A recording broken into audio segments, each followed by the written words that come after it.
Hola, and welcome back to my channel. This is Jen, the Biz Strtga. So today I'll guide you through setting up Google Calendar to accept payments for appointment bookings. So one thing to note here is that paid bookings are only available on the business standard plan. And so that means that on the business starter plan, you can set a booking appointment schedule, but it's only for one booking appointment and they cannot be paid. So just one quick thing to note is to be on a business standard plan. Also, another thing here is that the payment integration is with Stripe only. So to accept the payments, it will be via debit or credit card, but it only happens with Stripe.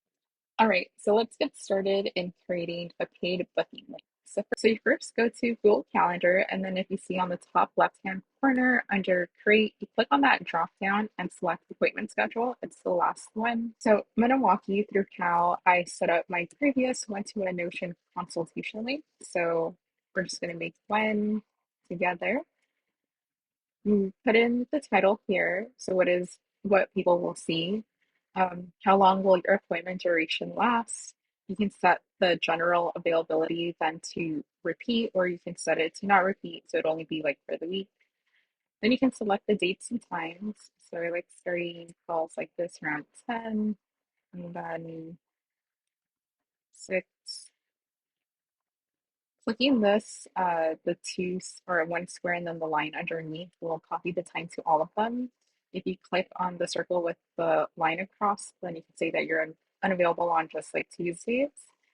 Um, and then if I wanted to like add, like say like on Fridays, I couldn't like I could only work 2 to 1 and then I have like a buffer in between. Then I can add another time in here.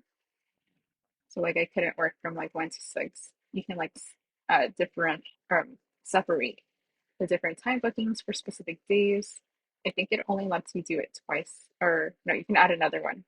So you can keep adding them.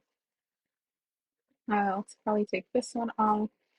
This one works, and then probably add one maybe on Saturday from 10 to 1 too.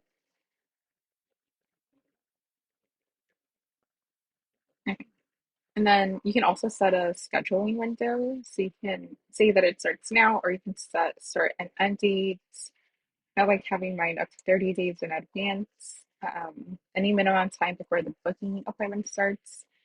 I like having at least 12 hours so I can review and get any more info if needed. You can also change a specific date's availability. So I'll probably take like Memorial Day off, and then any other, I guess, major holidays, maybe like even Juneteenth, and then for the summer, I guess July 4th. And yeah, so I would probably just set up some just days off that I'd take off. And then obviously any vacation if I already knew that was happening. Then booked settings. You can have like buffer times. Maybe you want to do like 30-minute differences. And then like how many bookings max per day. So maybe just like 4. So even though I selected 4 and I turn this on, even though there's 5 availability slots, it will only let up to 4 be booked that day. And then I really like this calendars features because it does check calendars like against each other to see like what availability uh, like you don't have. So I'd add those, and then if you have any co-hosts, this is where you'd add them. So if we click on next and we go to the next page here, this is where and this is only like 2 pages. So this is where you like get into more like detail. So how the booking page photo will look like. Um, the photo and name. A good thing here is location and conferencing, so you can set it now. I personally use Google Meet, so I'll just let Google Google Meet basically generate the link, and it'll automatically update. Here you can add a description, and this will appear on the booking page and in confirmation details. So for my one-to-one no consultations, these are 1 hour consultations. where I help you fix your notion issues. I guess. Okay. So one thing to note here is that there is also a booking form, so you can add in like other details, like you can ask for their number, you can have like custom items.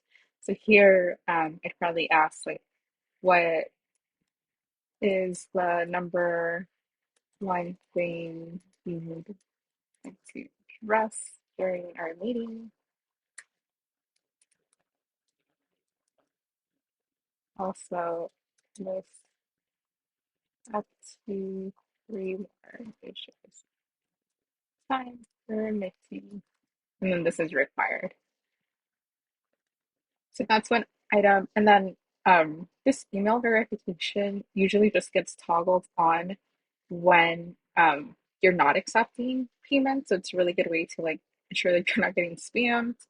Um, but because we're going to accept payment, it's just going to instead get do the verification with payment.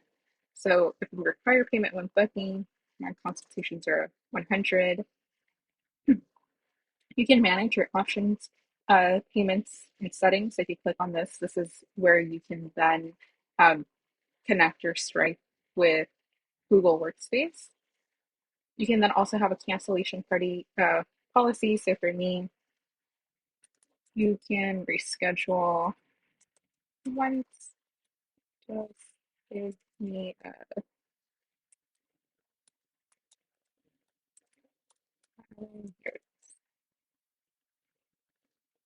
here, yes, please. All right. And then you can also set up confirmations and reminders. So for me, I'm like doing one day before and then also 1 hour before. So no one's scrambling like 10 minutes prior to the call. And then you click on save. And so all these uh, appointment booking links get automatically added to your first school calendar that you have here. So if you are using this calendar to also have like other like meetings in there, like it can get like really like difficult to see because you see the availabilities are the ones with like grid boxes next to them. And then over here, like you see like I have like busy times and this isn't appointment booking. So I've started to just move more meetings over here. And then any meetings that do get booked onto my appointment calendar. So I've just started to like copy them over. So now I'm actually going to show you how the booking page does look like. So let's turn this one back on. And then go back to today. So the one that I made, I probably should have. Okay, yeah, this is part time.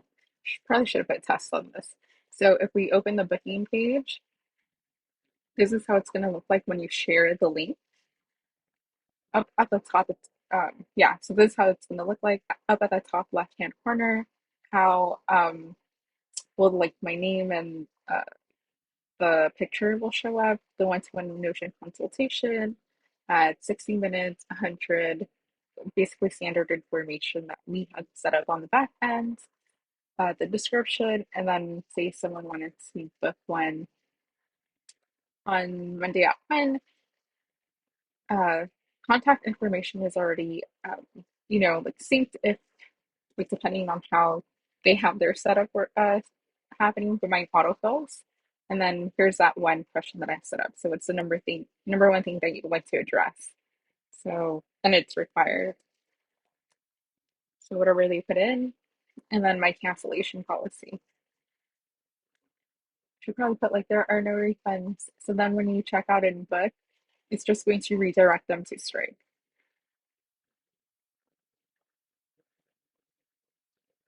And so yeah, that is how you would add. That's how it would look like on their side. You can also share this booking link and see or basically see like all your booking pages, and then I'll show you how you can share all of them after. But this is how all of them would look like, I guess. For me personally, I don't share all of them. Some don't apply to everyone. Usually I just share the first, um, I guess, consultation link, and then these usually get linked out of my client portal. So if we go back to share, the first one, the default is select the single booking page, and then you can like select which one if you didn't necessarily want to check a different appointment link. And then you can also embed this into your website. So those are some pretty cool options. And yeah, I would say that's pretty much it and how to set up a paid booking link through Google Workspace. And if you um, so yeah, if you found this helpful, be sure to like, subscribe, and click the notification bell. Be sure to also leave any comments with questions, or if you have any topics for future videos that you want me to make, be sure to leave those. Thanks so much for watching, and I'll see you guys on the next one. Bye.